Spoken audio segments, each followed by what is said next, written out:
Au tournant du XXe siècle, l'Afrique était le berceau de changements profonds et d'aspirations vibrantes. Les balbutiements des indépendances africaines se dessinent alors, comme un tableau en mouvement, dont les soubresauts d'un continent cherchant à écrire sa propre histoire.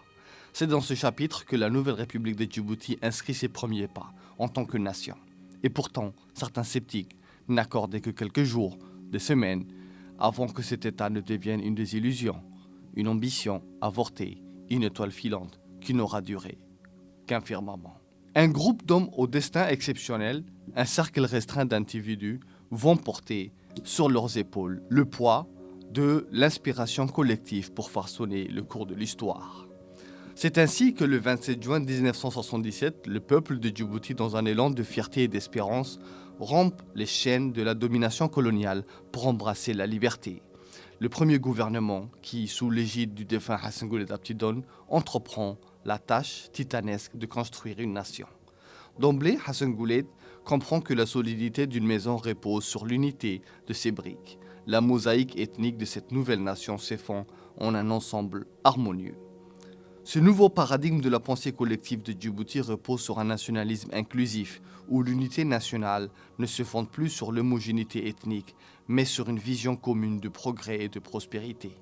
Cette évolution idéologique a été le fruit d'efforts concertés pour promouvoir une identité nationale inclusive, intégrant toutes les composantes de la société djiboutienne. Ce premier gouvernement s'efforcera d'harmoniser ces diverses voix pour qu'elles résonnent à l'unisson.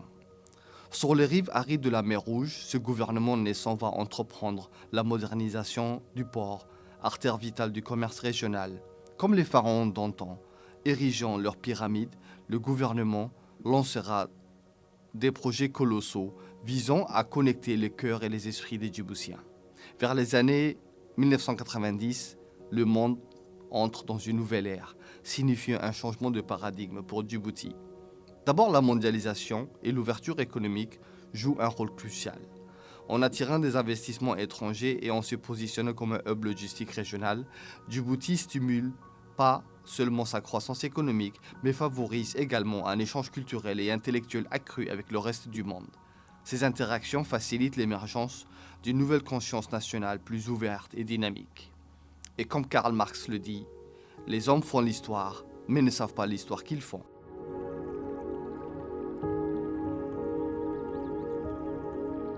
C'est dans cet esprit que le deuxième président de la République, son Excellence Ismaël Omar Guelleh, accède à la magistrature suprême en 1999, annonçant ainsi un temps nouveau. Il est le chantre du changement, avec une promesse qui lui tient à cœur, celle de moderniser le pays et par là d'inscrire un nouveau chapitre de son histoire. Au cœur de sa vision se trouve le développement du pays, de ses infrastructures portuaires, en faisant de celle-ci la pierre angulaire de sa politique économique. Le port de Doralé, inauguré en 2009, en est le symbole éclatant de cette ambition. Capable d'accueillir le plus grand porte-conteneurs du monde, il propulse Djibouti au rang de plaque tournante du commerce maritime dans la région. Cette réalisation dynamise indéniablement l'économie djiboutienne, attirant les investissements étrangers et créant de l'emploi. Depuis, le pays a parcouru un long chemin, avec maintenant une dizaine de ports à son actif. Parallèlement, le président Guelleh a engagé une diversification économique. La création d'une zone franche internationale a été une autre initiative majeure visant à attirer les entreprises internationales et à stimuler les exportations. Dans le cadre des réformes économiques djiboutiennes, la réforme du système bancaire initiée par le président va être la pièce maîtresse d'une stratégie de développement ambitieuse, mais souvent méconnue. Loin des projecteurs braqués sur les infrastructures portuaires spectaculaires, cette réforme discrète va transformer en profondeur l'économie du pays. Lancée en 2006, la réforme bancaire avait pour objectif initialement de moderniser le secteur considéré comme archaïque et peu inclusif. Mais sous l'impulsion du chef de l'État, elle s'est rapidement transformée en un moteur d'une vision plus large, faire de Djibouti un hub financier régional. Grâce à cette réforme, la Banque centrale de Djibouti a été dotée de nouveaux pouvoirs de régulation et de supervision, alignant ses pratiques sur les standards internationaux. Cette modernisation a permis d'attirer de nouvelles banques étrangères, stimulant la concurrence et l'innovation dans un secteur longtemps dominé par quelques acteurs historiques. L'introduction de la finance islamique, fortement encouragée par le chef de l'État, va marquer un tournant. Cette initiative a non seulement répondu à une demande locale croissante, mais a aussi positionné Djibouti comme un acteur émergent dans ce segment en pleine expansion à l'échelle mondiale. La digitalisation du secteur bancaire, un autre pilier de la réforme, a connu une accélération remarquable. L'adoption rapide du paiement mobile va propulser l'inclusion financière, faisant passer le taux de bancarisation de moins de 20% en 2010 à près de 50% aujourd'hui. En renforçant drastiquement la réglementation et en adoptant les normes internationales strictes, Djibouti s'est forgé une réputation de place financière fiable, attirant des investissements étrangers de premier plan. Aujourd'hui, les résultats sont là. Le secteur djiboutien est désormais l'un des plus dynamiques et des mieux régulés de la région. La vision du chef de l'État va cependant au-delà des frontières nationales. En positionnant Djibouti comme un centre financier régional, il va chercher à capitaliser sur la position géostratégique du pays pour en faire la porte d'entrée financière de l'Afrique de l'Est. Pour cela, Djibouti va lancer un fonds souverain, un instrument financier clé pour diversifier son économie et sécuriser les ressources pour les générations futures.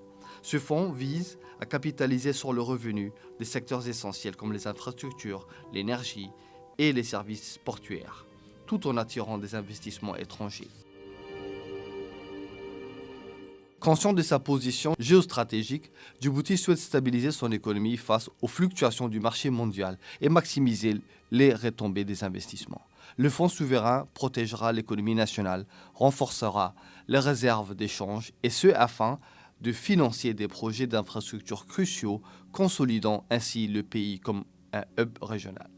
En diversifiant les sources de revenus, le fonds soutiendra également des initiatives à long terme dans des domaines tels que l'énergie, les énergies renouvelables et les technologies de l'information, en créant des emplois, améliorant ainsi les vies de la population.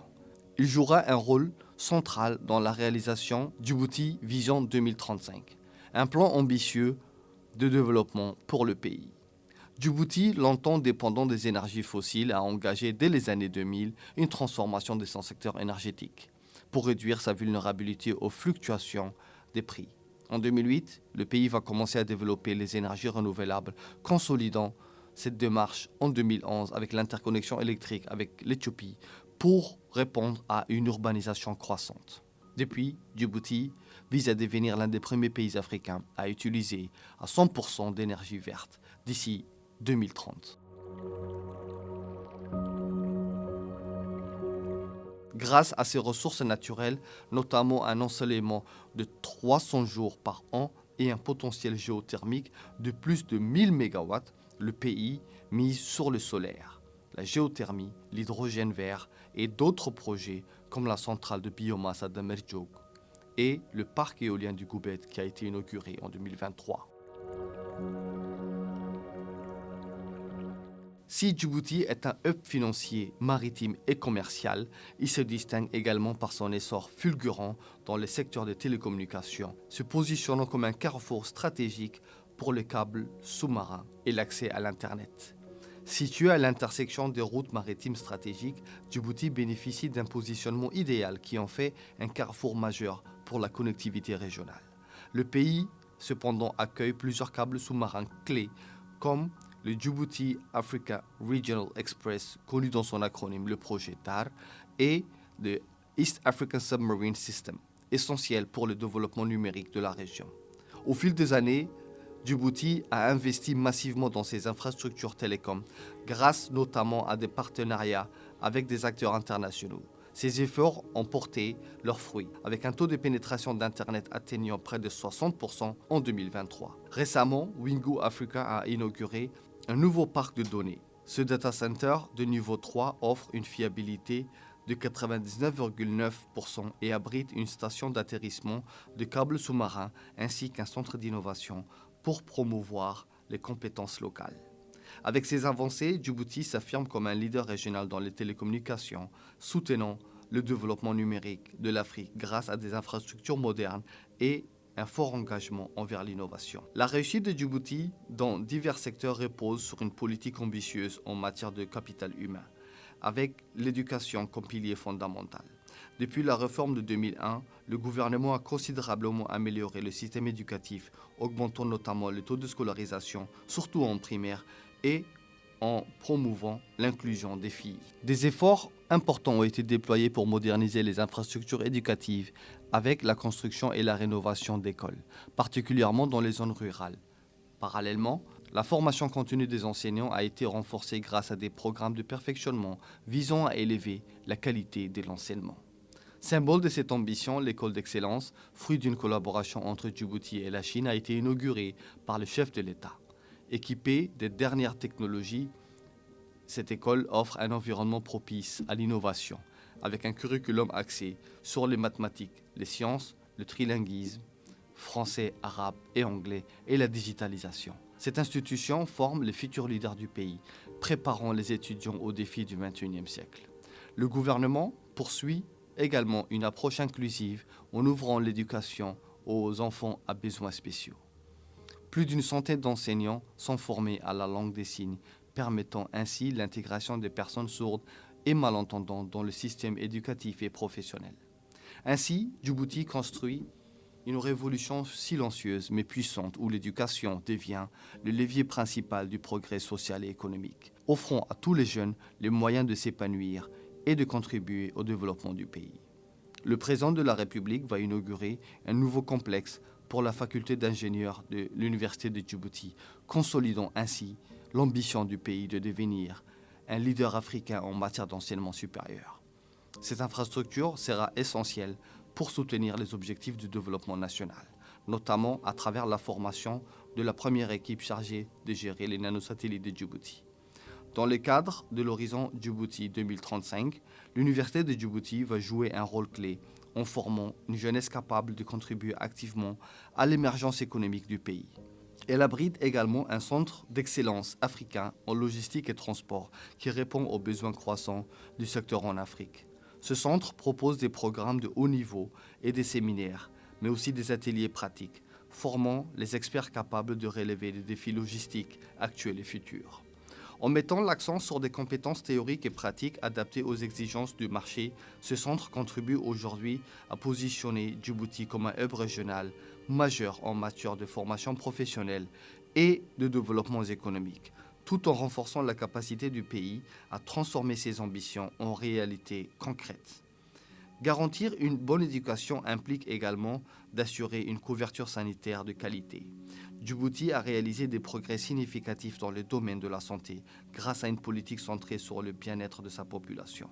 En 2014, l'instauration de l'assurance maladie universelle a permis d'alléger les frais de santé des familles, offrant une couverture médicale de base à l'ensemble des citoyens, notamment dans les zones rurales où le service était limité. Depuis lors, la santé est devenue une priorité nationale sous l'impulsion du chef de l'État, avec des investissements massifs dans les infrastructures médicales. L'ouverture de l'hôpital militaire en 2016 a marqué un tournant proposant des soins spécialisés comme la cardiologie, l'imagerie par IRM, auparavant indisponibles. Le renforcement des compétences du personnel médical a été une priorité. Le centre de formation de l'Institut supérieur des sciences de la santé a intensifié des programmes formant davantage de médecins, infirmières et des techniciens pour améliorer la qualité des soins. Ces efforts ont transformé le système de santé djiboutien en un modèle inclusif et plus efficace, contribuant au bien-être de tous les citoyens. Mais le développement de Djibouti repose également sur l'autonomisation des femmes, actrices clés du changement et du progrès économique. Conscient des défis à relever, le président de la République a opté à une transformation progressive, respectueuse des traditions locales, afin de favoriser l'épanouissement des femmes. Sous son impulsion et le leadership de la première dame, Mme Khadra Mohamed Haït, l'intégration de la femme dans le développement national s'est accélérée. Depuis 2000, des avancées notables ont été réalisées, notamment dans la lutte contre les pratiques traditionnelles néfastes. En 2003, l'instauration d'un quota de 10% des femmes dans l'administration publique a progressivement évolué pour atteindre 25% en 2018, permettant à un nombre croissant de femmes d'accéder à des postes décisionnels. L'Union nationale des femmes djiboutiennes dirigée par Mme Khadra Mohamed Haït va jouer un rôle central dans ces transformations grâce à des programmes d'éducation et de formation professionnelle, mais aussi de prévention contre les violences. Aujourd'hui, les femmes occupent diverses fonctions prestigieuses tels qu'officiers, pilotes, ambassadrices, juristes, médecins et chefs d'entreprise, témoignant de leur contribution essentielle au développement du pays. À Djibouti, chaque progrès social reflète l'engagement en faveur de l'inclusion. En 2018, la création de l'Agence nationale des personnes handicapées va marquer une étape clé, plaçant le handicap au cœur des priorités nationales. Lors du Conseil des ministres du 2 avril 2024, des avancées majeures dans la stratégie nationale du handicap 2021-2025 ont été présentées, axées sur 3 piliers essentiels: l'amélioration du service, la promotion de l'emploi et la construction d'une société plus inclusive. Un comité national veille à l'évaluation et au suivi de ces objectifs. En novembre 2023, l'ANPH a organisé un colloque de 4 jours rassemblant administration, experts et partenaires financiers pour évaluer les progrès accomplis. Cette revue à mi-parcours, menée avec transparence, va démontrer l'engagement du pays en faveur de l'inclusion effective. Des plans d'action concrets ont été conclus avec les ministères de l'Éducation, de la Santé, du Travail et des Affaires sociales, créant ainsi des passerelles vers une société plus inclusive où chaque citoyen trouve sa place, quelles que soient ses capacités. Dans une démarche visant à améliorer le bien-être de la population, le chef de l'État a décrété l'année 2018 comme l'année du logement, avec pour objectif de répondre aux besoins en habitat décent pour tous les Djiboutiens. Plaçant l'habitat au cœur de ses priorités, cette initiative va marquer un tournant significatif dans la construction de logements. La politique de mise en œuvre vise non seulement à réduire les inégalités sociales, mais aussi à stimuler le développement économique et renforcer la cohésion sociale.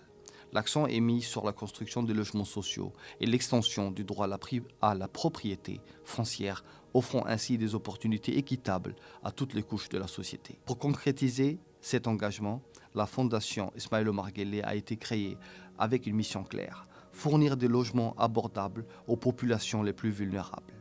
À travers son programme Logement décent pour tous, elle ambitionne de construire des milliers de logements, réduisant ainsi les bidonvilles et améliorant les conditions de vie des plus démunis. En quelques années, la Fondation IOG est devenue un pilier essentiel dans la lutte contre les disparités sociales, transformant un défi complexe en une réalité accessible.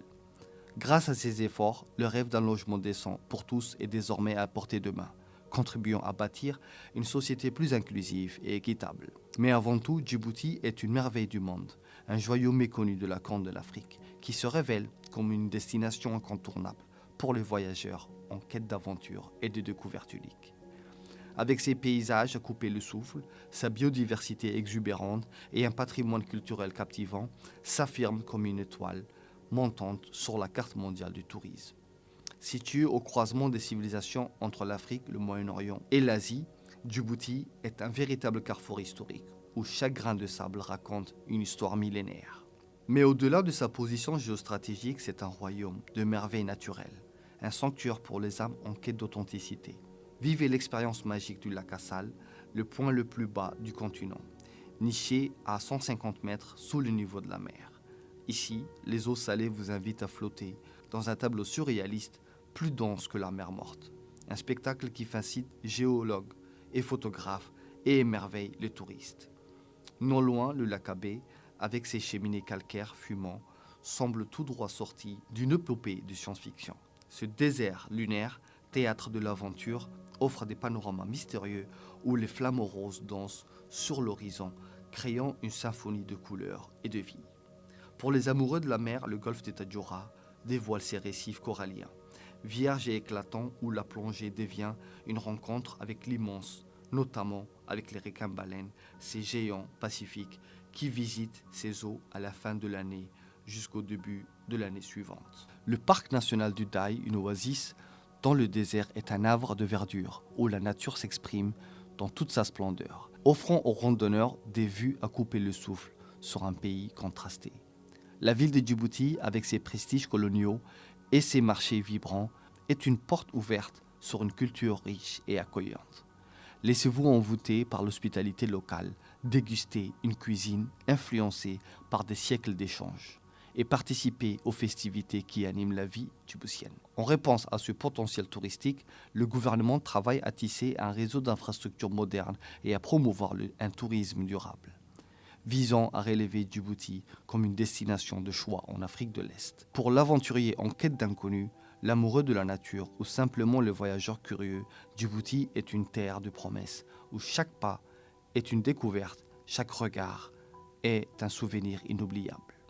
Ainsi, de ce voyage à travers l'histoire et les réalisations de Djibouti, émerge une conclusion éclatante.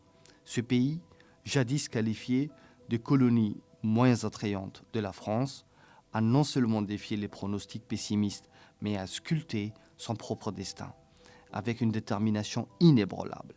Djibouti s'est affirmé comme un État accompli, un phare de progrès dans la région, grâce à une vision stratégique, des réformes audacieuses et une volonté de diversifier son économie, son énergie et ses infrastructures.